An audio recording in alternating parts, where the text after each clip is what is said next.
Fala aí, meu povo!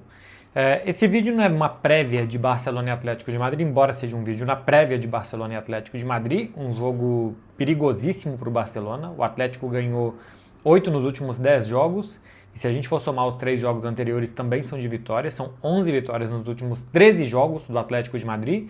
Tem aí uma derrota para o Arsenal por um 4-0 na Liga dos Campeões. O Atlético, que tinha começado com uma vitória em 6 jogos na temporada, se recuperou muito bem, está jogando bem agora, ganhou da Inter de Milão na semana passada. É um grande teste, um grande desafio para o Barcelona, que até aqui, nos testes grandes dessa temporada, foi reprovado, né? O Barcelona perdeu do Real Madrid, do Paris Saint-Germain e do Chelsea, e vai perdendo cada vez pior. E eu quero falar sobre isso porque tinha falado aqui que contra o Alavés o Barcelona custou a fechar o jogo, que o Alavés teve mais chances do que deveria, que ficou mais vivo do que deveria, que criou muito contra o Barça. E o pós-jogo contra o Alavés, o que vem de Barcelona, as notícias, não são nada boas e eu acho que existe um sinal amarelo ligado, o que é bom, é melhor ter um sinal amarelo ligado e que percebam que as coisas não vão bem agora do que isso ser mascarado pelo fato do Barcelona ser líder do Campeonato Espanhol depois de mais um tropeço do Real Madrid, mas a gente está vendo como nos jogos grandes o time não está respondendo esse ano. Temporada passada, nos primeiros jogos grandes da temporada, foi 4-1 no Bayern, foi 4-0 no Real Madrid. Era um time que ia bem, que teve um momento de desconexão entre outubro e novembro, né? Mais novembro, aquilo que o Flick depois falou de November Shit, o novembro de merda do Barcelona, que o Barça chegou em Campeonato Espanhol, porque depois soma um jogo de janeiro também, mas entre novembro e dezembro o Barcelona chegou a ganhar uma rodada de 8 do Campeonato Espanhol e só por isso foi um campeonato que ficou vivo até aquele 4-3 contra o Real Madrid. Porque de resto, essa uma vitória de 8, se a gente pegar as outras 30 rodadas do Campeonato Espanhol, tem aquela derrota fora de casa para o Osasuna, logo no início do campeonato, que o Barcelona poupou muita gente, e depois vai ter um tropeço contra o Villarreal, já campeão praticamente. De resto, foi um campeonato quase que só de vitórias do Barça. Esse ano é líder, esse ano não viveu esse novembro que viveu o Real Madrid muito ruim, mas existe um sinal amarelo ligado pelos jogos grandes e pelas notícias que chegam de Barcelona desde sábado, aquela imagem do Hans Flick desolado no banco e o Rafinha ali conversando com ele, e a notícia dessa segunda-feira do Ronald Araújo. O Araújo não treina desde o Barcelona-Chelsea, desde a expulsão dele. E é claro que eu mesmo fiz aqui, que está todo mundo fazendo um compilado dos jogos que o Araújo basicamente jogou o Barcelona no barro, que ele é expulso no início do jogo, que ele faz um pênalti no início do jogo, que ele comete algum erro grave desde algumas temporadas e o que isso vem custando ao Barcelona. E contra o Chelsea, o time já estava jogando mal no 11 contra 11, já estava perdendo e já estava sendo dominado para o Chelsea, mas basicamente ficou um jogo impossível e virou quase uma goleada, só não virou porque o Chelsea não quis cá entre nós, depois da expulsão do zagueiro uruguaio. Ele não treinou, falou-se um quadro gastro, a explicação oficial são problemas particulares, e o Hans Flick hoje pediu para respeitar a privacidade do Ronald Araújo, mas Rádio Haku, Esporte, Mundo Deportivo, todos os meios de comunicação trazem que ele pediu um tempo ao Barcelona. Hoje, inclusive, o empresário do Araújo esteve em Barcelona, se reuniu com o Deco, que ele pediu um tempo porque psicologicamente ele não está bem. A gente está falando do segundo capitão do time, o capitão é o Ter Stegen, que está fora a temporada toda, é o cara que leva a braçadeira de capitão e que psicologicamente não está bem. Eu não vou entrar aqui em assunto de saúde mental, eu faço isso aqui normalmente com vocês, na necessidade de cada um se tratar, de cada um procurar ajuda, de admitir que tem problemas psicológicos e tratar isso de frente e não ficar olhando de lado e deixar passar. Eu sempre falo isso aqui com vocês, não é o tema do vídeo. E é claro que, evidentemente, que todo mundo deseja que o Ronald Araújo se recupere, mas é sintomático que um cara que deveria ser tão importante para o elenco, que deveria ser um líder para o elenco, ainda mais quando o time vai perdendo lideranças, né? Mais uma lesão do Ter Stegen, que fica meio à parte do time essa temporada, a saída do Inigo Martínez, um elenco com muitos jovens, esses jovens que precisam de um cara ali para ter como referência, e uma dessas referências que venham vivendo esse momento. Isso chama atenção e é negativo, primeiro porque o Barcelona precisa, e o Ronald Araújo jogou quase que os principais jogos da temporada, precisa dele tecnicamente, precisa dele mentalmente nos jogos também. E a outra questão é o Hans Flick e aquela imagem dele no banco de reservas. O Barcelona tentou apagar o incêndio falando que ele estava chateado com as expulsões dos seus auxiliares, 2 dos auxiliares do Hans Flick foram expulsos, mas saíram notícias de que ele não estava satisfeito com o desempenho do time. Hoje, na entrevista coletiva prévia ao jogo contra o Atlético de Madrid, ele falou que discutiu com o Marcos. Marcos é o Marcos Song, que é um dos seus auxiliares e que tinha ficado chateado pela discussão e que também estava chateado pelo número de bolas que o Barcelona perdeu contra o Alavés.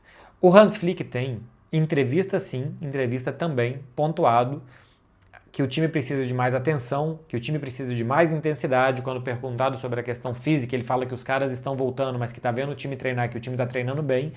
Eu acho que o Hans Flick está querendo dizer que a parte dele ele está fazendo.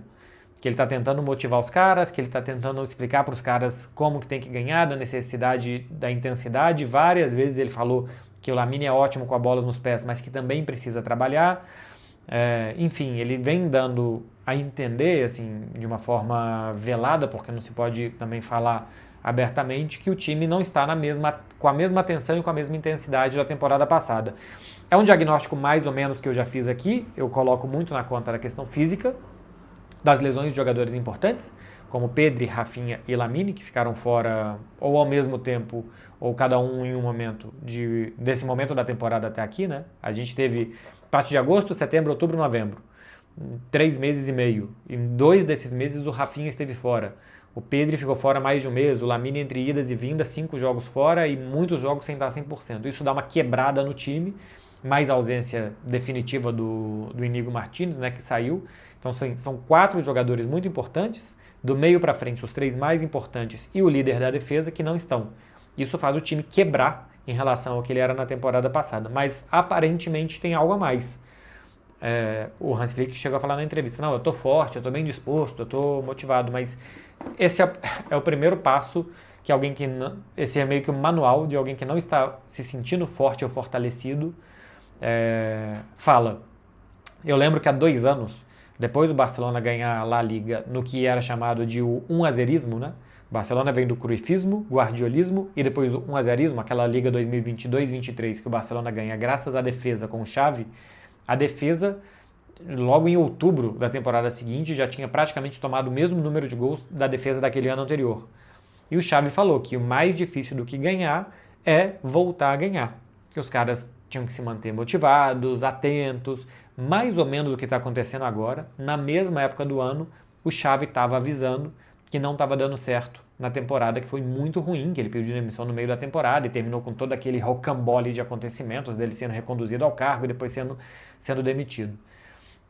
Em Barcelona tem notícias sobre essa questão física, de que o Julio Tous, que toma parte do departamento físico do Barcelona, também fazia parte, a partir dessa temporada, do departamento de recuperação de jogadores e que os jogadores pediram para que ele não continuasse, que não estavam gostando de como estava sendo feita a recuperação de lesões, que ele ficasse só com a preparação física dentro de campo, e que o Hans Flick está tendo dificuldade de tática e mentalmente motivar os jogadores essa temporada, não sei se por uma questão dele, Hans Flick, ou por uma questão dos jogadores.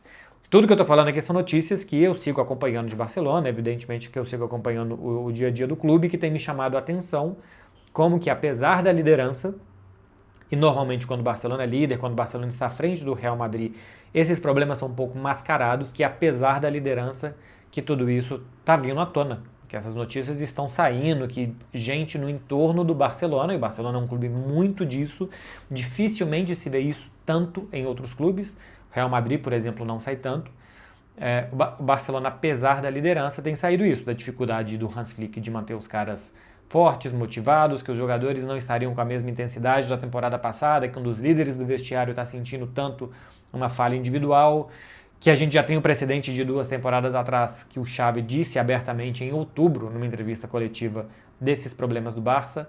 Enfim, tem um jogo muito importante contra o Atlético de Madrid, é um desses jogos que, se perder, traz o Atlético de Madrid para a briga. Hoje a diferença é de 3 pontos, né? O Atlético de Madrid é o 4º colocado no Campeonato Espanhol e está separado por 3 pontos do Barcelona, traz para a briga com uma vantagem de confronto direto. E o Atlético de Madrid é desse time que, se Barcelona e Real Madrid não mantém nível durante a temporada, ele percebe e briga. Outra coisa é que quando ele vê que Real Madrid e Barcelona têm um nível muito forte, podem reparar, lá para fevereiro, março, o Atlético de Madrid começa a sair da briga se ele vê que os rivais estão muito fortes. Porque normalmente ele não tem o mesmo elenco desses dois, fisicamente ele vê que talvez não aguente, e ele mais ou menos cumpre o objetivo primário do Atlético de Madrid, que é ficar entre os 4 primeiros colocados do Campeonato Espanhol, mas 2 anos ele beliscou, exatamente porque Real Madrid e Barcelona não mantiveram